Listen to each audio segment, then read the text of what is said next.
Constituency के maximum sarpanch and पंची जहाँ डाबंगलो सुंदरवनी में इकट्ठे हुए हैं। आज का जो मेन एजेंडा था वो ये था कि हमारे डेवलपमेंट वर्क जितने हो रहे हैं उनके बारे में डिस्कशन थी और उसी के बारे में हम ज़्यादा प्रेस कॉन्फ्रेंस करने जा रहे हैं। जितने भी मेरे यहाँ पर पंचीज और बीडीसी चेयरमैन श्योट और उनकी भी श्योट की भी कुछ पंचायत सरपंचीज और पंचीज आए हुए हैं यहाँ पे। सबका ये मानना है कि आज डेवलपमेंट के जितने भी काम हो रहे हैं पूरे यूटी जम्मू एंड कश्मीर में वो सारे भारतीय जनता पार्टी ही करवा रही है और भारतीय जनता पार्टी की ही गवर्नमेंट है। चंद जो जिनको मैं कह सकता हूं कि फसली बट या सीजनल लीडर कह सकता हूं, हर तीसरे दिन उन्होंने प्रेस कॉन्फ्रेंस की होती है कि मैं ये रोड़े ला रहा हूं, मैं ये कर रहा हूं, मैं वो कर रहा हूं, मैंने पीएमजी से जीएसवाई में इतनी रोड़े लाई हैं, मैंने आरएनबी में इतनी रोड़े लाई हैं, मैंने आज फिल्ट्रेशन प्लांट चला दिया, मैंने आज ये कर दिया। मैं उनसे ये पूछना चाहता हूं, मुझे ये बताइए कि जितने ही काम हो रहे हैं वो सारे भारतीय जनता पार्टी की गवर्नमेंट है जिसमें हमारे आदरणीय प्रधानमंत्री मोदी जी की अध्यक्षता में भारतीय जनता पार्टी गवर्नमेंट जो है फंड्स दे रही है और उन्हीं की वजह से सारे डेवलपमेंट हो रही है। ये जो सारे कहते हैं कि आज हम ये कर रहे हैं वो कर रहे हैं, ये सारे मैं इनको फसली सीजनल लीडर ही बोलूंगा क्योंकि जे समय आने पर लोगों को गुमराह करते हैं। मैं उनसे यही कहना चाहता हूं कि लोगों को मत गुमराह कीजिए। जैसे कि उन्होंने कल प्रेस कॉन्फ्रेंस की और उस पर एक इल्जाम लाया परिसीमन के लिए। परिसीमन जो कमेटी हमारी जम्मू में आई हुई थी, उन्होंने बोला कि वहां किसी को बुलाया नहीं गया, जो कि मेरी सुंदरबनी से ही 3 कमेटियां जो यहाँ डीडीसी रजौरी ने रजिस्टर की थी और जहां से 3 टीमें जो वहां परिसीमन कमेटी को मिलने गई और लोगों को यहाँ गुमराह कर रहे हैं। जैसे कि कभी कभी हमारे प्रदेश अध्यक्ष जी का नाम लेके कहते हैं कि उनको सारा मालूम है, सुंदरबनी के 3 हिस्सों में बढ़ रही है। जो बिल्कुल इसका मैं कंटेम करता हूं और इसको बिल्कुल गलत कहता हूं। ऐसा कुछ नहीं है। मैं अपनी सुंदरबनी की जनता को और पीआरआई को जो कहना चाहता हूं, जो लोग सिर्फ गुमराह करना चाहते हैं, आपस में हम लोगों को लड़ाना चाहते हैं। हमारी 3 जो कमेटियां थी, 3 टीमें जो थी परिसीमन कमेटी से वहां मिली और जब भी परिसीमन होगा उसमें हमारे आदरणीय जो मेंबर पार्लियामेंट जुगल किशोर शर्मा जी हैं वो मेंबर हैं। मैं जो दावे से कह सकता हूं ऐसा कुछ भी नहीं है। कभी भी हमारी सुंदरबनी का कोई पार्ट भी कहीं नहीं लग सकता। अगर लगेगा हम उनसे पहले जनता के साथ होंगे। जो लोगों को गुमराह करना बंद कर दें और अपनी सही ढंग से पार्टीशन करें। जो अपोजिशन का जो काम होता है वो अपोजिशन का काम करें। ऐसे दिन दिन लोगों को गुमराह करके अपने साथ जोड़ने की कोशिश मत करें। ऐसे लोग नहीं जुड़ते। लोग सब समझते हैं कि जनता जो है आजकल की बड़ी अवेयर जनता है, वो सब जानती है कि कौन क्या कर रहा है, कहाँ कौन डेवलपमेंट करा रहा है, कौन क्या कर रहा है, कौन क्या नहीं कर रहा। इसलिए मेरी सबसे जो प्रार्थना है कि अपनी अपनी सीमा के अंदर रहिए और अपोजिशन के बारे जो है अपनी अपोजिशन करें। अब अपोजिशन मस्त है, अपोजिशन जरूरी है, लेकिन वो किसी दायरे के अंदर रह के करें, ज्यादा अच्छा रहेगा। जय जवान। परिसीमन आयोग से आप मिले जी, तो आपने कहा कि 3 शिष्टमंडल यहाँ से मिले। हाँ। सुंदरबनी नौशहरा की जो दशकों पुरानी मांग है, क्या नौशहरा सुंदरबनी कॉन्स्टिट्यूंसी को 2 हिस्सों में बांटा जाएगा अथवा ये एक ही रहेगी? देखो, जहां तक हमारी जो 3 टीमें मिली थी, हमारा एक ही यही मकसद था कि सुंदरबनी कॉन्स्टिट्यूंसी को अलहदा कॉन्स्टिट्यूंसी बनाया जाए, क्योंकि आज तक पूरी स्टेट में हमारी सुंदरबनी ही कॉन्स्टिट्यूंसी एक ऐसी कॉन्स्टिट्यूंसी है जिस म्यूनसिपलिटी पे कॉन्स्टिट्यूंसी नहीं है।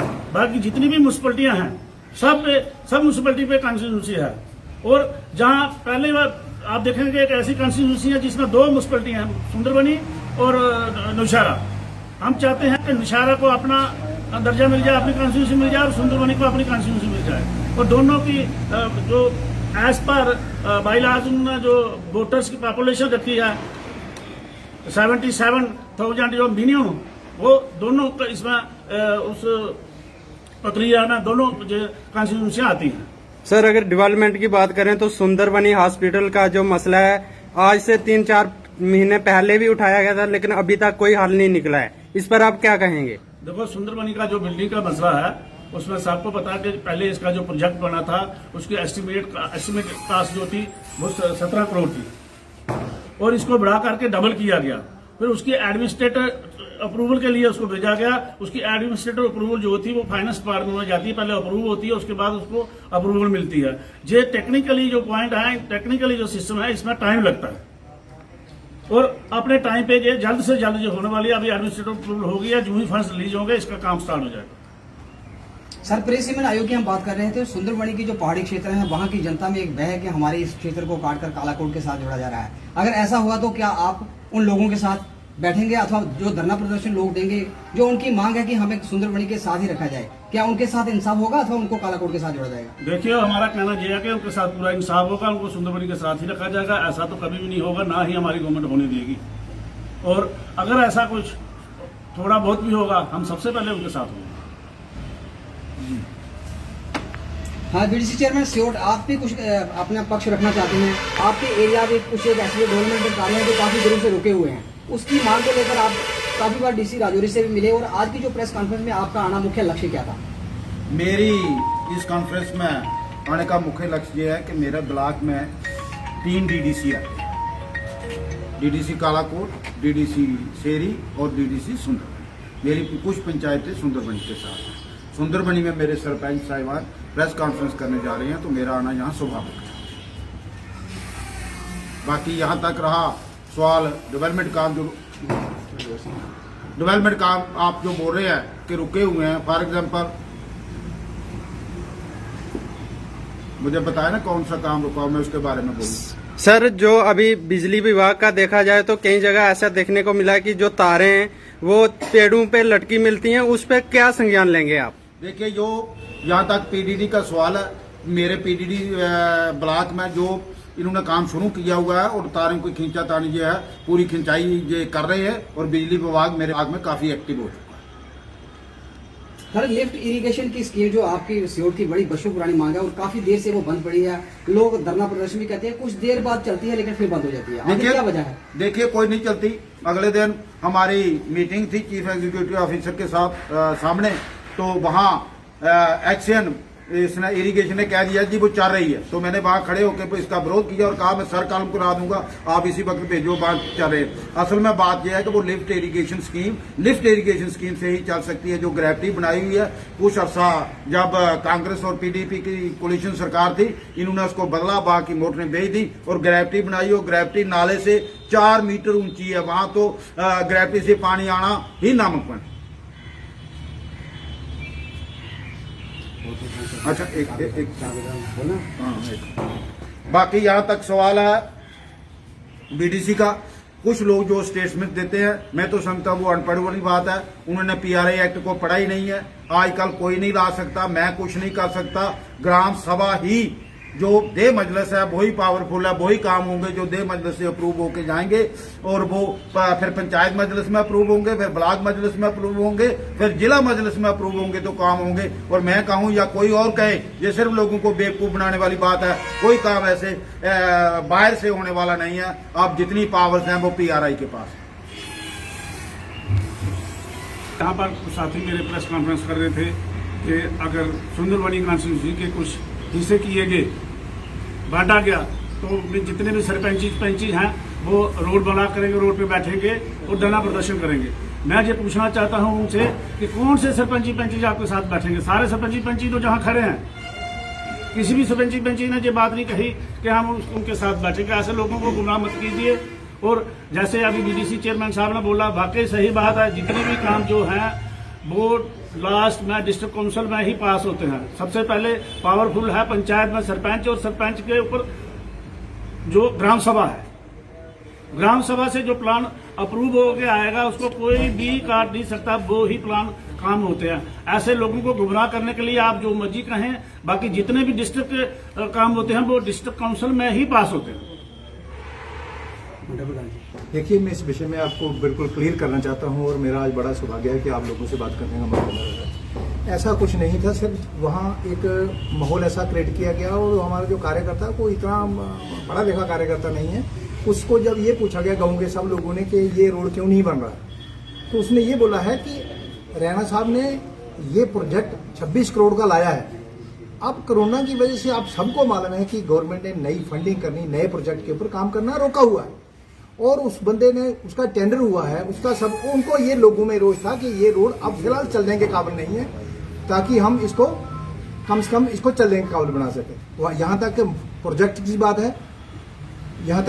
बात है, मैं पिछले 4 साल से लगातार राणा साहब के साथ रहा हूँ। मैंने ये देखा है कि फाइल को लेकर जैसे हमारे विधायक साहब दफ्तर हर जगह टेबल खुद पहुंचते हैं, किसी भी पूरे जम्मू कश्मीर में कोई ऐसा विधायक नहीं था जिसने इस तरह से काम हो रहा है। मैं आपको एक मिसाल देता हूं। आपको मालूम है कि 2008 में ये हमारे कॉलेज की सैंक्शन हुई थी। मैं उस वक्त साथ था, गवाह हूं कि मैं साथ गया था कांसल साहब के पास। जब इसकी कागज निकाले गए तो एक पेपर से लिखा हुआ था कि सुंदरबनी में कॉलेज को सैंक्शन किया गया। ये कहाँ बनेगा, इसकी जमीन कहाँ होगी, ये सारी प्रक्रिया रविंद्र रैना जी ने खुद चल के बनाई है और तब जाकर आज वो कॉलेज की बिल्डिंग बन रही है। और अगर ये नहीं होता तो मैं आपको निश्चित तौर पर कह सकता हूँ कि कोई भी आदमी इतनी फाइट नहीं कर सकता था इस बिल्डिंग को बनाने का। कॉलेज की जो इमारत बनकर तैयार है, बच्चों की इस विषय में मैं ज़्यादा जानकारी तो नहीं है, लेकिन जैसे ही बिल्डिंग बन के तैयार होगी, और ये पूरा प्रयास है कि जितनी जल्दी हो सकता है अगले सीजन में हमारी सरकार इसको शुरू कर दे, क्योंकि खाली कॉलेज की बिल्डिंग नहीं, इसके लिए पोस्टें क्रिएट करनी है, प्रोफेसर भेजने हैं, प्रिंसिपल लेबोरेटरी बनानी है, बहुत सी प्रक्रिया अभी बाकी है।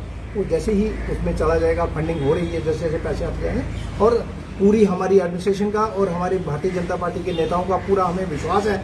ये हमने पीछे एडीसी जो डीडीसी का ये हुआ था, ये अपना एडीसी का आंदोलन चला था पीछे निशारा सुंदरबनी कालाकोट के लिए, हमने अपने नेताओं को परखा के देख लिया।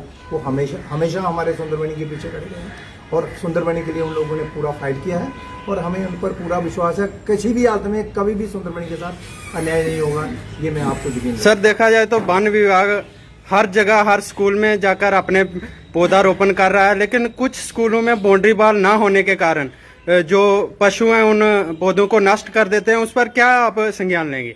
देखिए ऐसा है, जो बाउंड्री वॉल नहीं बन रही है ये तो एजुकेशन डिपार्टमेंट के फंडिंग के ऊपर है, क्योंकि ये एजुकेशन डिपार्टमेंट ही उनको चारदुआरी कराता है। जैसे जैसे एक ही दिन में सारी चारदुआरी तो होगी नहीं, क्योंकि पिछले 17 साल में नहीं हुई, अगर तो 3 साल से आप कैसे अपेक्षा कर सकते हैं कि सारे को चारदुआरी हो जाएगी। लेकिन आप अगर डाटा निकाल के देखिए तो पिछले 3 साल में जितने स्कूलों को चारदुआरी हुई है, इतनी पिछले 50 साल में नहीं हुई। मेरा आखिरी प्रश्न डीडीसी सुंदरबनी राजेंद्र शर्मा जी से, आपकी ही एक पार्टी की जो महिला सरपंच है उस पर अटैक भी होता है, जिसके बाद एफआईआर तो दर्ज होती है, लेकिन लेकिन मेरी कल भी ऐसा सुंदरबनी से बात हुई थी, उन्होंने एफआईआर लगा दी है। कानूनी प्रक्रिया जो है वो चल रही है, लेकिन जल्द से जल्द वो दोषी जो है पकड़े जाएंगे और मेरे ख्याल में मुझे लगता है 1-2 दिन के अंदर अंदर ही जो दोषी जो है पकड़े जाएंगे। ऐसी बात उस महिला सरपंच से जब हमारी बात होती है, उसका कहना था कि पुलिस हमारे घर आती है तो हमें काउंटर एफआईआर की धमकी देती है और धमकी भरे लहजे से बात करती है। उसके बाद वो थोड़ा परिवार सहमा हुआ है, उसे अपनी सुरक्षा का भी डर है। क्या आपकी पार्टी उस जो आपकी जो महिला सरपंच है उसकी सुरक्षा के लिए क्या कर रही है?